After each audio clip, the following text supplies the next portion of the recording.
বর্তমানে পুরুষদের চেয়ে নারীদের বেশি অল্প বয়সে রোগ হচ্ছে শুধুমাত্র স্বামী স্ত্রীর কলহের কারণে।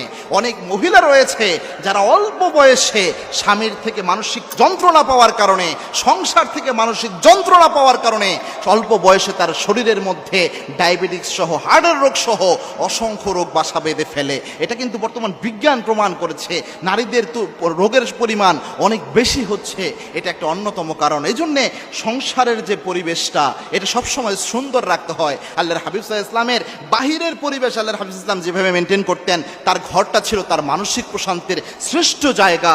কোনো স্ত্রী যদি তার স্বামীর জন্য মানসিক প্রশান্তির জায়গা হতে না পারে, কোনো স্বামী যদি তার স্ত্রীর জন্য মানসিক প্রশান্তির জায়গা হতে না পারে, ওই স্বামী স্ত্রী কখনো সুখ অনুভব করতে পারে না। মনে রাখবেন, এই পৃথিবীতে একজন স্ত্রী হচ্ছে তার স্বামীর জন্য সেরা মানসিক ডাক্তার, একজন স্বামী হচ্ছে তার স্ত্রীর জন্য সেরা মানসিক ডাক্তার। এবং আল্লাহর হাবিব সাল্লাল্লাহু আলাইহি ওয়াসাল্লাম জানিয়েছেন যে এক স্বামী স্ত্রী একজন আরেকজনের পরিপূরক। আল্লাহও বলেছেন, হুন্না লিবাসুল লাকুম ওয়া আনতুম লিবাসুল লাহুন্না। স্বামী স্ত্রীর পোশাকের মতো, স্ত্রী স্বামীর পোশাকের মতো।